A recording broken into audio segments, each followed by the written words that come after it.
notation stuff, you are going to see symbols like this. Does anyone know what that triangle represents? Change. The change. So what these mean is the actual change in x and y on the curve, or the function itself. And what we're trying to do is use a tangent line to approximate values. So the differential is dy, which is our approximation to the change in y. So change in y is the actual amount y changes on the original curve. dy is what's called the differential. It's how we are approximating it. So dy would be how it changed on the line, the approximation.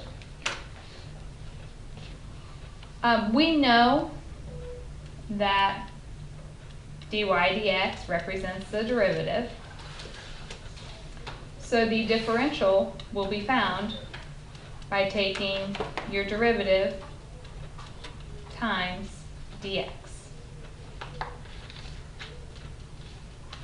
dx is the amount x changes on the line, which is the same as the amount it changes on the curve itself. So your dx is always going to just be equal to your actual change in x.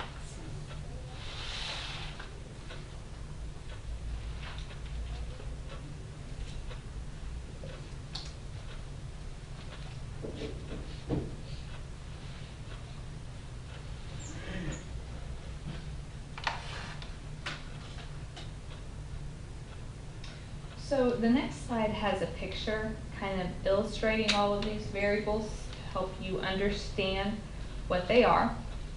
So we have a curve, the blue, and if I'm talking about between 2 points on the curve, okay, the amount the x changed between those is my change in x. The amount the y changed between those is the change in y. The pink here is my tangent line. Okay, the change between the x on these 2 points is the same as on the curve, so dx equals the change in x. But can we agree that y is not the same as the original curve?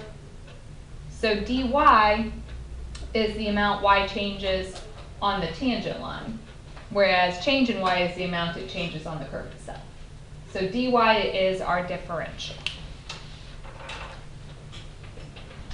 Let's look at a problem.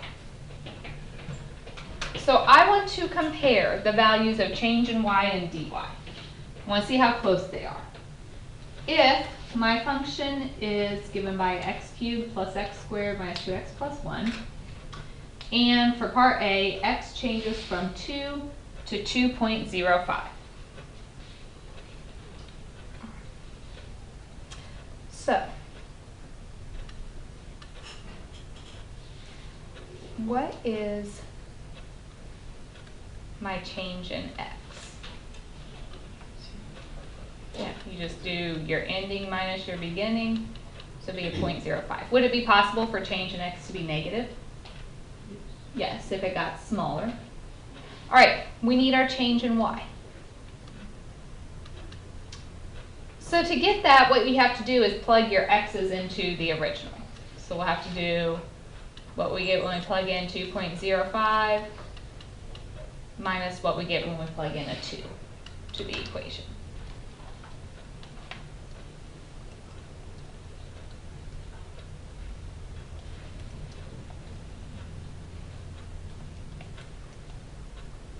All right, so you guys can work that out too.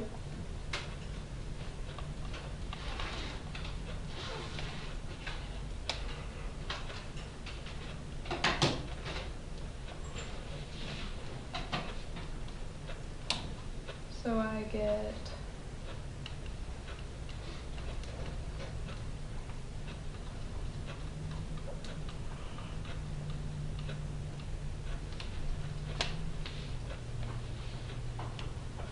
my y amount would increase by 0.717625.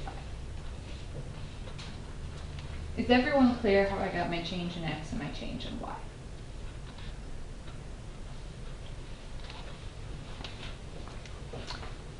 So I know the true change in y. I want to see how close would dy have been. So we need to find dy.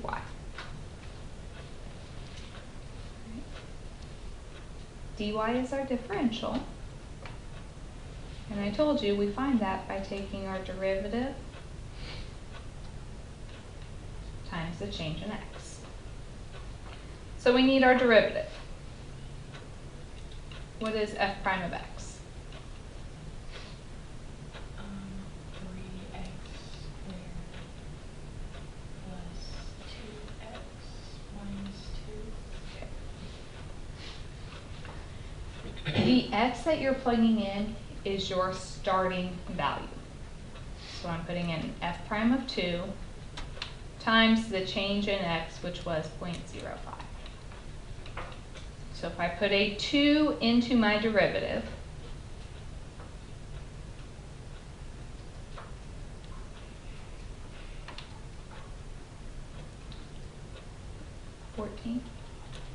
times 0.05,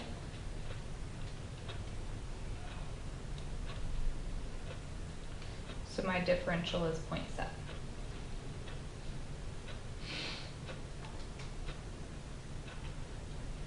Why'd you put 2? It's your x is your starting, because we're going to multiply it by the amount x changed. So we started at 2. All right, so compare them. What's true? How if we look at dy and change in y? Were they almost the same? Yeah, they were pretty close. Change in y was just a little bit higher, but overall not too bad of an approximation. Part B, I have us repeating it, but now my x is only going to change from 2 to 2.01. So what's the change in x going to be? 0. All right, change in y. So we have to plug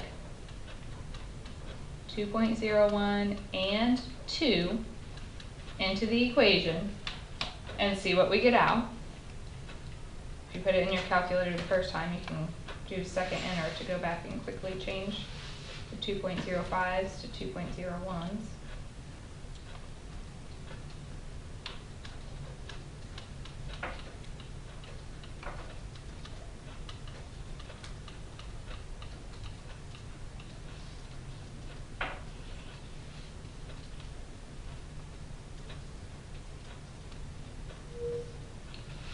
So I got a change in y of 0.140701. So we want to find our dy, which is f prime of x.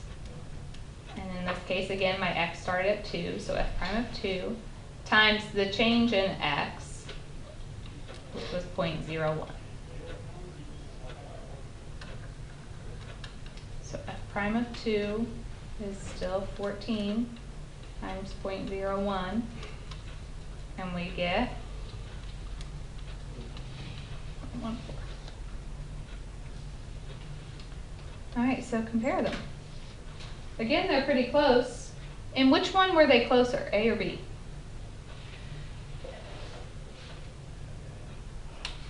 A.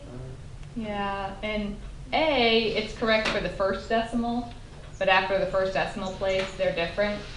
B, the first two decimals are correct. So B was better.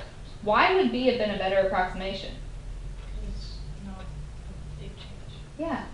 The closer your x's are, then the better your approximation would be, which we kind of already said yesterday. If you're really close to that point, your tangent line is a good approximation. The further away you get, the worse off your approximation is. So dy and change in y are closer together. for smaller change in x values. Okay, so if x doesn't change very much, these are really good approximations. If we have a massive change in x, this would not be a great approximation.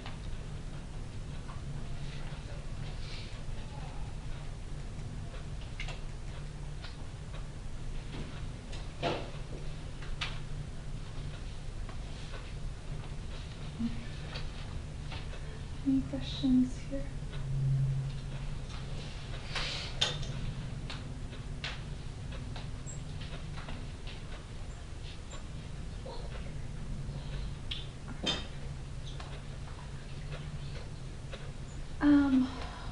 Let's look at this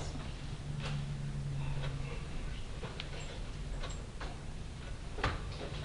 So it tells us the radius of a sphere was measured and found to be 21 centimeters with a possible error in measurement of at most 0.05 centimeters. What is the maximum error in using this value of the radius to compute the volume of the sphere? So our differential is kind of measuring error. How far off are we? And this is asking the same thing, except I didn't give you an equation of a line or a curve. We are talking about volume of a sphere. So volume is 4/3 pi r cubed. So let's write down what we know. The radius was 21 with a possible error in measurement of at most 0.05. What do you think that represents? The change in r, or the dr, if we want to use the error notation. We know change in r and dr are the same. Okay. What is the maximum error in using this value of the radius to compute the volume? So I'm asking for how far off could our volume be? Which is pretty important if you think about manufacturing, engineering, those kinds of things. If this number is off by this much, what's that going to do to my final answer? Okay, we know if we're making parts, not every part is identical, but we need them to be within a certain range so that the final product will still work. That's what we're looking at here. All right, so kind of look back at your last example. Okay, we have this change in x, that's the same as dx. We're trying to approximate the differential, dy. And so what we have to do to find that is the derivative times the change in x, or dx. So we need our derivative. Another way to think of it, if it helps you, we've used the dv dr notation before. If you want to write that, you can. So the 3 comes down, so it's 4 pi r squared. So then if you want dv, you just multiply the dr over. Okay, if that kind of helps you think about if we're trying to find the error in volume.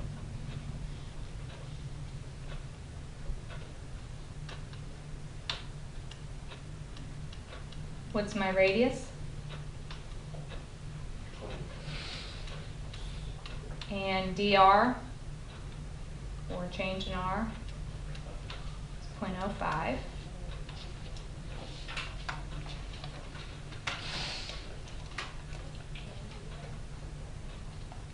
This one, I'm just going to go ahead and multiply out the pi. It's not beautiful no matter what. You're at 88.2. Oh, okay, 88.2 pi. That's not bad. Is that not beautiful? That's beautiful. I More love pretty, it. don't we good again?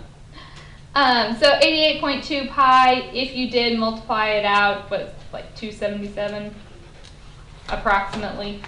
Yeah, that's not beautiful. This is volume. Volume is cubed.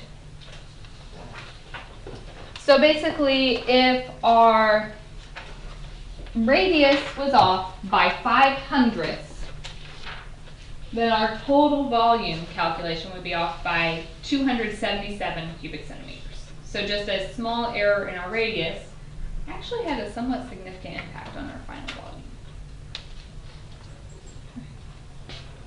That would be our maximum error. Any questions? So I'm really done. So yesterday I gave you the first chunk.